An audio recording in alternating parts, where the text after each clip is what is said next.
Hi friends, welcome to Chennai food. Summer season வந்தாலே நிறைய பேர் வீட்ல விதவிதமான வத்தல் செய்வாங்க. அதுல ஒரு விதமான வத்தலை நாம எப்படி செய்யறதுன்னு பார்க்க போறோம். வாங்க பார்க்கலாம்.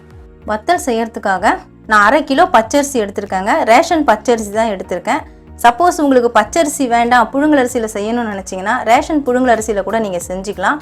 இல்லனா இட்லி அரிசி புழுங்கலரிசி விக்குது இல்லீங்களா, அத கூட நீங்க வாங்கிட்டு செஞ்சுக்கலாம். ஆனா பச்சரிசியில செஞ்சாலே வத்தல் நல்லா இருக்கும். நான் பச்சரிசியில தான் செய்ய போறேன். 1/2 கிலோ அளவுக்கு எடுத்துக்கறேங்க. இப்போமே ரேஷன் பச்சரிசியில பாத்தீங்கன்னா கொஞ்சம் நெல்லு கல்லு எல்லாமே இருக்கும். அதெல்லாம் கொஞ்சம் சுத்தப்படுத்திட்டு நீங்க எடுத்துக்கோங்க. இதை நம்ம 4 முறை கழுவிட்டு அதுக்கு அப்புறமா ஊற விட போறோம்.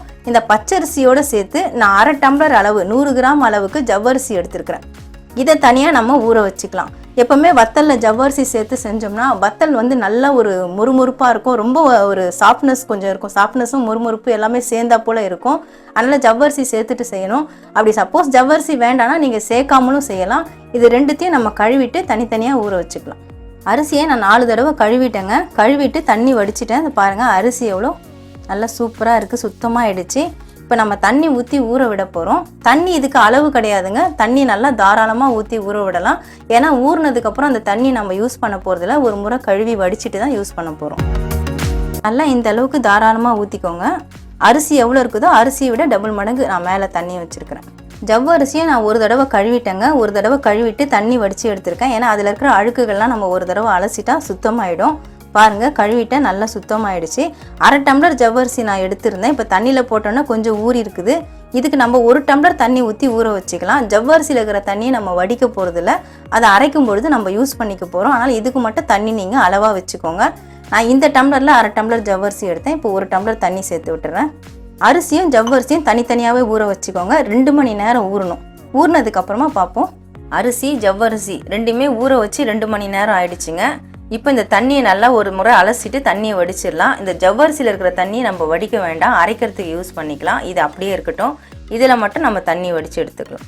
அரிசியில் இருந்த தண்ணியை நான் ஒரு அலசிட்டு வடித்து எடுத்துட்டேங்க. இந்த ஜவ்வரிசியில் இருக்கிற தண்ணியை நம்ம வடித்து எடுக்க வேணாம். இதை நம்ம அரைக்கிறதுக்கு அப்படியே யூஸ் பண்ணிக்கலாம். ஏன்னா இதில் நிறைய சத்துக்கள் இருக்கும். இதை வடிச்சிட்டா அதில் இருக்கிற தண்ணியெலாம் வெளியேறிடுச்சுன்னா அதில் சத்துக்களும் வெளியேறிடும். அதனால் நம்ம அதை அப்படியே யூஸ் பண்ணிப்போம். நான் 1/2 கிலோ அரிசி எடுத்ததுனால நான் மிக்ஸி ஜாரில் தான் போட்டு அரைக்க போகிறேங்க. சப்போஸ் நீங்கள் 1 கிலோ அரிசி இல்லை 2 கிலோ அரிசி நீங்கள் எடுத்தீங்கன்னா நீங்கள் கிரைண்டரில் போட்டு அரைச்சிக்கலாம். அப்படி இல்லை இந்த மாதிரி ஊற வச்சு அரைக்கிறதுக்கு டைம் இல்லை அப்படின்னு நினச்சிங்கன்னா நீங்கள் நல்லா ஒரு 4 முறை கழுவிட்டு வெயிலில் காய வச்சுட்டு நீங்கள் மிஷினில் கூட கொடுத்து ட்ரையாக கூட நீங்கள் அரைச்சி வச்சுக்கிட்டு வத்தலுக்கு கூழ் ரெடி பண்ணிக்கலாம். இப்போ ஃபஸ்ட்டு நான் மிக்சியில் மாற்றிட்டு அரைச்சிக்கலாம். இந்த ஜவ்வரிசியை நான் ஃபஸ்ட்டு மிக்சியில் போட்டுறேன். ஜவ்வரிசியை நான் மிக்ஸி ஜாருக்கு மாற்றிட்டேங்க. இதுலேயே கூட கொஞ்சம் அரிசியும் சேர்த்துட்டு 2 தடவையாக போட்டு நான் அரைச்சி எடுத்துக்க போகிறேன். மிக்ஸி ஜாரில் போடும்பொழுது எப்போவுமே கொஞ்சம் குறைவாக இந்த அளவுக்கு போட்டுக்கோங்க. இந்த கோட்டுக்கு கீழே இருக்கிற மாதிரி போட்டு அரைச்சிக்கோங்க. அதிகமாக போட்டால் வெளியெல்லாம் வாரி விட்டுடும். கொஞ்சம் கொஞ்சமாக தண்ணி சேர்த்துட்டு நல்லா நைஸாக அரைச்சி எடுத்துக்கலாம். நம்ம ஊற வச்ச 1/2 கிலோ அரிசி 100 கிராம் ஜவ்வரிசி ரெண்டையுமே நம்ம மிக்ஸி ஜாருக்கு மாற்றிட்டு அரைச்சாச்சுங்க. இந்த மாதிரி நல்லா நைஸாக அரைச்சிக்கோங்க. மாவு வந்து இந்த அளவுக்கு தண்ணியாக இருந்தால் பரவாயில்ல, நம்ம கூழ் செய்யும்போது நல்லா கரெக்டாக இருக்கும். இந்த அளவுக்கு நீங்கள் தண்ணி சேர்த்துட்டு நல்லா நைஸாக நீங்கள் அரைச்சி எடுத்துக்கோங்க. இப்போ இந்த மாவு வச்சு நம்ம கூழ் எப்படி ரெடி பண்ணுறதுன்னு பார்ப்போம். வத்தல் கூழ் ரெடி பண்ணுறதுக்காக அடி கனமான பாத்திரமாக எடுத்துக்கோங்க. நான் குக்கர் பாத்திரத்தோட பாட்டம் பாத்திரம் தான் நான் எடுத்துருக்கிறேன். வத்தல் கூழ் ரெடி பண்ணுறதுக்கு தண்ணி ஃபஸ்ட்டு நம்ம அடுப்பில் வச்சிடலாம். தண்ணி எவ்வளவு வைக்கணும்னு பார்த்தீங்கன்னா இப்போ நான் 1/2 கிலோ அரிசி எடுத்திருக்கேன். அந்த 1/2 கிலோ அரிசி நான் இந்த டம்ளரில் தான் அளந்து போட்டேன். 3 டம்ளர் அளவுக்கு எடுத்திருந்தேன். 1 டம்ளர் அரிசிக்கு 2 டம்ளர் தண்ணி வைக்கணும். ஏற்கனவே நம்ம மாவு தண்ணி ஊற்றி அரைச்சிருக்கிறதுனால 1 டம்ளருக்கு 2 டம்ளர் தண்ணி கரெக்டாக இருக்கும்.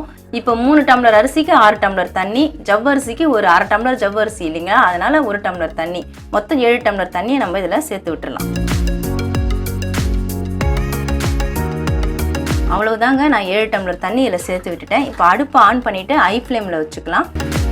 எப்போவுமே முறுக்கு வத்தலுக்கு தண்ணி கொஞ்சம் திட்டமாக அளவோடு வச்சுக்கோங்க. அப்போ தான் நல்லா பிடிக்கிறதுக்கு ஈஸியாக இருக்கும். இந்த தண்ணியிலே 1 ஸ்பூன் அளவுக்கு கல் உப்பு சேர்த்து விட்டுடலாம். வத்தலுக்கு தேவையான உப்பு நம்ம 1/2 உப்பு சேர்த்தா போதும். நான் 1 ஸ்பூன் அளவுக்கு கல் உப்பு எடுத்திருக்கேன், அதை சேர்த்துடலாம். 1/4 ஸ்பூன் பெருங்காய பொடி அதையும் சேர்த்து விட்டுடலாம். வத்தலில் லேசான காரம் கொடுக்கறதுக்காக நான் 2 பச்சை மிளகாய் எடுத்துக்கிறேங்க. உங்களுக்கு சப்போஸ் காரம் வேண்டாம் வத்தல்னு நினச்சிங்கன்னா நீங்கள் பச்சை மிளகாய் சேர்க்காதீங்க. சீரகம் மட்டும் நான் 1/2 ஸ்பூன் எடுத்திருக்கேன். இந்த சீரகத்தை நீங்கள் 1-2 இடிச்சிட்டு கூட நீங்கள் அதில் சேர்த்துக்கலாம். நான் பச்சை மிளகாய் காரம் சேர்க்கறதுனால பச்சை மிளகாய் சீரகம் ரெண்டுத்தையும் நான் மிக்ஸி ஜாரில் போட்டு அரைச்சி எடுத்துக்கலாம். தண்ணி கொதிக்கிறதுக்குள்ளே நாம் இதை ரெடி பண்ணிக்கலாம். பச்சை மிளகாய் சீரகம் ரெண்டுத்தையும் நான் மிக்ஸி ஜாரில் போட்டுட்டு ஒரு 1/4 டம்ளர் அளவுக்கு தண்ணி சேர்த்து அரைச்சிருக்காங்க. கொஞ்சம் கொரகொரப்பாக தான் இருக்கும். இந்த அளவுக்கு அரைச்சிக்கிட்டா போகிறோம். அரைச்ச இந்த விழுதை நம்ம அந்த தண்ணியில் சேர்த்துடலாம். மாவு சேர்க்கறதுக்கு முன்னாடி இது எல்லாத்தையுமே நம்ம சேர்த்து விட்டுறணும். அப்போ தான் தண்ணியில் நல்லா மிக்ஸ் ஆகும். சேர்த்துட்டு ஒரு முறை இப்படி கலக்கி விட்டுடுங்க. தண்ணி கொதிக்கட்டும். அதுக்கப்புறமா தான் நம்ம மாவு சேர்க்கணும். வத்தல் கூடு ரெடி பண்ணுறதுக்காக அடுப்பில் பாத்திரத்தில் வச்ச தண்ணி இப்போ நல்லா கொதிக்க ஆரம்பிச்சிச்சுங்க. தண்ணியை சிம்மில் வச்சுட்டு அரைச்ச இந்த மாவை நம்ம சேர்த்து விட்டுடலாம். எப்போவுமே மாவு சேர்க்கும் பொழுது அடுப்பு சிம்மில் வச்சுக்கோங்க. இந்த மாவை அப்படியே அதில் சேர்த்து விட்டுடலாம். மாவு சேர்த்த உடனே திக்காயிடும். உடனே நல்லா கலரி விட்டுக்கிட்டே இருங்க. அடுப்பு சிம்லேயே வச்சுட்டு ஒரு 2 நிமிஷம் மூடி போட்டு விட்டுடலாங்க. மாவு வேகட்டும். மாவு வேகிறதுக்காக நான் 5 நிமிஷம் மூடி போட்டு விட்டேங்க. இடையில ஒரு 2-3 முறை நான் திறந்துட்டு கலரி விட்டுட்டேன். அதே மாதிரி நீங்களும் கலரி விட்டுக்கோங்க. அப்போ தான் அடி பிடிக்காது. பாருங்கள், வத்தல் கூழ் நல்லா சூப்பராக ரெடி ஆகிடுச்சு. இந்த அளவுக்கு திக்னஸ் இருக்கணும். பாருங்கள், இந்த அளவுக்கு நல்லா திக்னஸ் இருக்கணும். அப்போ தான் நம்ம போட்டு குழலில் போட்டு புழிய முடியும். இதே மாதிரி நீங்களும் ரெடி பண்ணிக்கோங்க. இப்போ நான் அடுப்பு ஆஃப் பண்ணிவிட்டு பாத்திரத்தை கீழே இறக்கிடலாம். இறக்கிட்டு இந்த வத்தல் கூழை நம்ம வேற ஒரு அகலமான தட்டு இல்லைன்னா அகலமான பாத்திரத்துக்கு மாற்றி விட்டுடலாம். அப்போ தான் கொஞ்சம் ஆற விட்டுட்டு நம்ம புழியறதுக்கு ஈஸியாக இருக்கும். ஒரு கை பொறுக்கிற சூடு வரணும். அப்போ தான் புழிய முடியும். நான் இந்த மாதிரி தாம்பாள தட்டு எடுத்துருக்கிறேன். இதில் தான் இந்த வத்தல் கூழ் எல்லாத்தையுமே மாற்றி விட்டு ஆற விட போகிறேன்.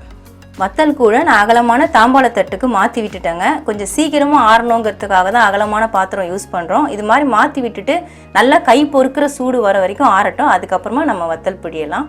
தட்டில் மாற்றி விட்டுட்டு ஒரு 10 நிமிஷத்துலேயே நல்லா ஓரளவுக்கு சூடு ஆறிடுச்சுங்க. கை பொறுக்கிற சூடு வந்துருச்சு. இப்போ இதை பிழியறதுக்காக உங்களுக்கு வேணும்னா நீங்கள் முறுக்கு குழல் யூஸ் பண்ணிக்கலாம். முறுக்கு குழலை யூஸ் பண்ணுறதா இருந்தால் இந்த மாதிரி ஒரு ஹோல்ஸ் இருக்கிற அச்சு போட்டுட்டு நீங்கள் முறுக்கு குழலில் போட்டு பிழிஞ்சிக்கலாம். நான் எண்ணெய் கவர் தாங்க யூஸ் பண்ண போகிறேன். இந்த மாதிரி எண்ணெய் கவர் இருந்தால் அதை நம்ம யூஸ் பண்ணிக்கலாம். நம்ம ஒரு சைட் கட் பண்ணி எண்ணெய் ஊற்றிட்டு அதுக்கப்புறமா ஃபுல்லாகவே இதை கட் பண்ணிக்கலாம். இந்த மாதிரி நீங்கள் ஓப்பன் பண்ணிக்கலாம். எண்ணெய் கவரில் கொஞ்சம் அதிகமான நம்ம வத்தல் கூழை போட்டுட்டு ஈஸியாக புழிய முடியும். முறுக்கு குழல்னா நம்ம கொஞ்சம் கொஞ்சமாக தான் போட்டு புழிய முடியும். கொஞ்சம் டைம் அதிகமாக எடுக்கும். இது ரொம்ப சீக்கிரமாக முடிச்சிடலாம். உங்களுக்கு முறுக்கு குழலில் போடுறது பிடிக்கும்னா நீங்கள் அதில் போட்டு பிழிஞ்சிக்கோங்க. இல்லைனா எண்ணெய் கவரை யூஸ் பண்ணி பிழிஞ்சிக்கோங்க. இப்போ இந்த வத்தல் கூழை நான் எண்ணெய் கவரில் கொஞ்சம் கொஞ்சமாக அள்ளி போட்டுக்கலாம். இந்த மாதிரி ஓப்பன் பண்ணிக்கோங்க. ஒரு கரண்டி யூஸ் பண்ணிவிட்டு அள்ளி போட்டுக்கோங்க.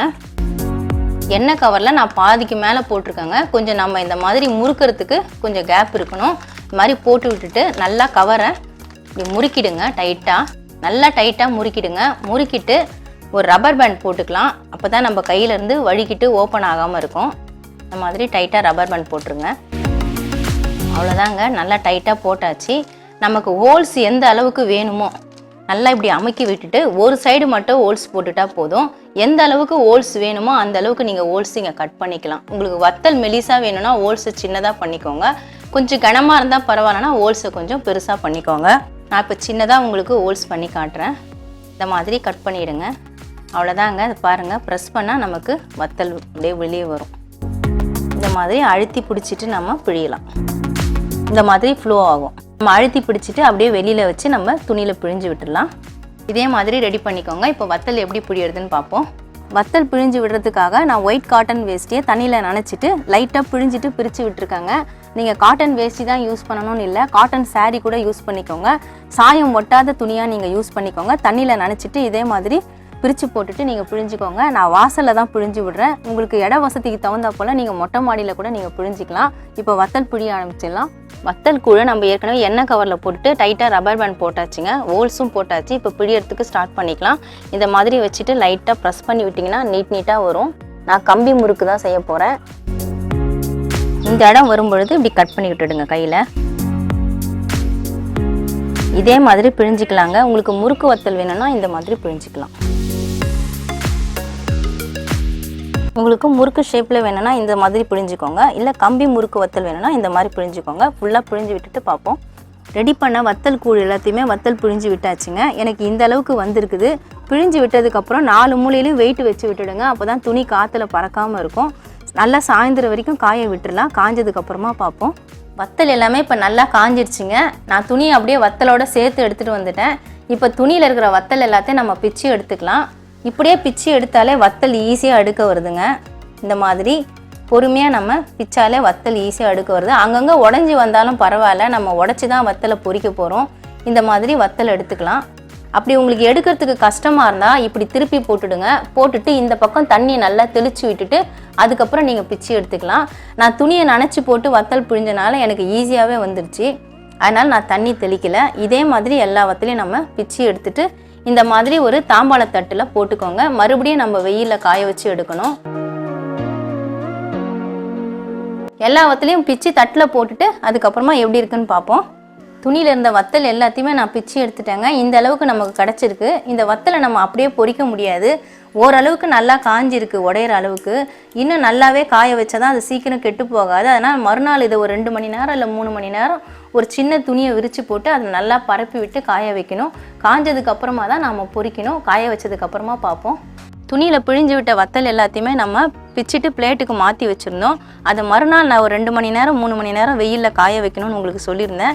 நம்ம ஏற்கனவே வத்தல் போட்ட துணியை நான் சின்னதாக மடித்து விட்டு அந்த பிச்சு எடுத்த வத்தல் எல்லாத்தையும் நல்லா பரவலாக காய போட்டிருக்கேன் பாருங்கள். இதே மாதிரி நீங்களும் காய வைங்க. நல்லா காஞ்சதுக்கப்புறமா எப்படி பொரிக்கிறதுன்னு பார்ப்போம். பிச்சு போட்ட வத்தல் எல்லாத்தையுமே நான் நல்லா காய வச்சு எடுத்துட்டேங்க. வத்தல் உடைச்சா நல்லா மொளன்னு உடையணும். இந்த மாதிரி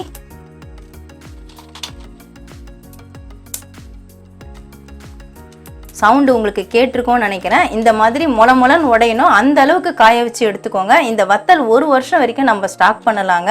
எந்த பூச்சியும் வராது. ஆனால் காய்ச்சல் நல்லா கொடுத்துடணும் வத்தலுக்கு. எந்த அளவுக்கு காயுதோ அந்த அளவுக்கு வத்தல் சீக்கிரம் கெட்டு போகாது. நீங்கள் 1 வருஷம் எடுத்து வச்சுருந்து தேவைப்படும் பொழுதுலாம் நம்ம கொஞ்சம் கொஞ்சமாக பொரிச்சிட்டு நம்ம சாப்பிட்டுக்கலாம். இப்போ நான் உங்களுக்கு கொஞ்சம் வத்தல் எடுத்து நான் உங்களுக்கு பொரிச்சு காட்டுறேன். உங்களுக்கு பொரிச்சு காட்டுறதுக்காக நான் கொஞ்சம் வத்தல் எடுத்துருக்காங்க. வத்தல் நீளமாக இருந்ததெல்லாம் நான் உடச்சி எடுத்துட்டேன். இந்த சைஸ்க்கு உடச்சிக்கோங்க.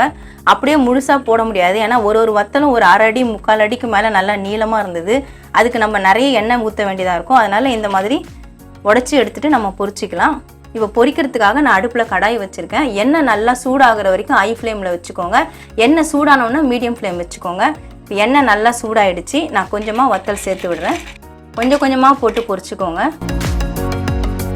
அவ்வளோதாங்க, வத்தல் எல்லாமே பொரிஞ்சிருச்சு.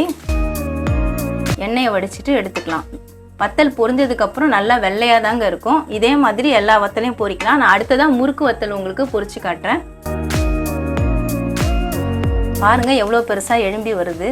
நம்ம பச்சரிசி ஜவ்வரிசி எல்லாமே சேர்த்து விட்டு நம்ம வத்தல் பண்ணியிருக்கோம். அதனால் பொரிச்ச உடனே நல்லாவே எழும்பி வருது. இதே மெத்தடில் நீங்கள் வத்தல் செஞ்சு பாருங்கள். நல்லா அருமையாக டேஸ்ட்டாக இருக்கும்.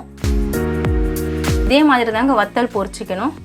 பாருங்கள், நான் எடுத்த வத்தல் எல்லாத்தையும் பொரிச்சு எடுத்துட்டேன். முறுக்கு மாதிரி போட்ட வத்தல் பாருங்கள் எவ்வளோ அழகாக வந்திருக்கு. நல்லா பெருசாக பொரிஞ்சு வந்திருக்கு. பார்க்குறதுக்கு நல்லா வெள்ளையாக இருக்குது. கலர்லாம் எதுவுமே சேஞ்ச் ஆகலை. நல்லா வெள்ளை வெள்ளையன்னு இருக்குது பாருங்கள். இதே மாதிரி நம்ம பச்சரிசியும் ஜவ்வரிசியும் சேர்த்துட்டு நம்ம செய்யும் பொழுது வத்தல் நல்லா பொறன்னு நல்லா எழும்பி வரும். இதே மெத்தடில் இதே அளவுகளோட நீங்கள் வத்தல் செஞ்சு பாருங்கள். உங்களுக்கு எந்த ஷேப் வேணும்னாலும் செஞ்சுக்கலாங்க. உங்களுக்கு வேணும்னா முறுக்கு வத்தலும் செஞ்சுக்கலாம். இல்லை இந்த மாதிரி கம்பி முறுக்கு வத்தலும் நீங்கள் நீளமாக செஞ்சுக்கலாம். நான் பாதி முறுக்கு குழலில் போட்டு புழிஞ்சேங்க. பாதினா எண்ணெய் கவரில் போட்டு புழிஞ்சேன். ஏன்னா ஒரு 2 பேர் நம்ம சேர்ந்து புழினோன்னா ஒருத்தர் முறுக்கு குழல் ஒருத்தர் எண்ணெய் கவரை யூஸ் பண்ணிவிட்டு புழிஞ்சிக்கலாம். கொஞ்சம் சீக்கிரமாகவே வத்தல் வேலை நமக்கு முடிஞ்சிடும். இந்த வத்தலை நீங்கள் நல்லா காய வச்சு எடுத்து வச்சுக்கிட்டிங்கன்னா 1 வருஷம் வரைக்கும் ஸ்டோர் பண்ணி வச்சுக்கலாம். நமக்கு சாம்பார் சாதம், ரசம் சாதம், வெரைட்டி ரைஸு, மிக்சிங் ரைஸு இதுக்கெல்லாம் இந்த வத்தலை கொஞ்சம் பொரிச்சு வச்சு சாப்பிடும்பொழுது ரொம்பவே டேஸ்ட்டாக இருக்குங்க. எந்தவித சைடிஷும் தேடாமல் சட்டுன்னு கொஞ்சம் வத்தலை வச்சு நம்ம சாப்பிட்டுக்கலாம். நல்லா மொறுமொறுப்பாக நல்லா டேஸ்ட்டாக இருக்குதுங்க. நீங்களும் இதே மாதிரி வத்தல் ட்ரை பண்ணி பாருங்கள். வத்தல் எப்படி செய்கிறதுன்னு வீடியோவில் பார்த்துருப்பீங்க. நிறைய பேர் பிகினர்ஸ் பார்த்தீங்கன்னா வத்தல் எப்படி செய்கிறதுனே தெரியாது. அவங்களாம் இந்த வீடியோவை பார்த்தா ரொம்ப ஈஸியாக செய்யலாம். கண்டிப்பாக ட்ரை பண்ணி பாருங்கள். இந்த வீடியோ உங்களுக்கு பிடிச்சிருந்தா லைக் பண்ணுங்கள், ஷேர் பண்ணுங்கள், சப்ஸ்கிரைப் பண்ணுங்கள். சப்ஸ்கிரைப் பண்ணவங்க மறக்காமல் பெல் பட்டனை கிளிக் பண்ணுங்கள். இந்த வீடியோவில் ஏதாவது டவுட்ஸ் இருந்தால் கமெண்ட்ஸில் கேளுங்கள். நன்றி, வணக்கம்.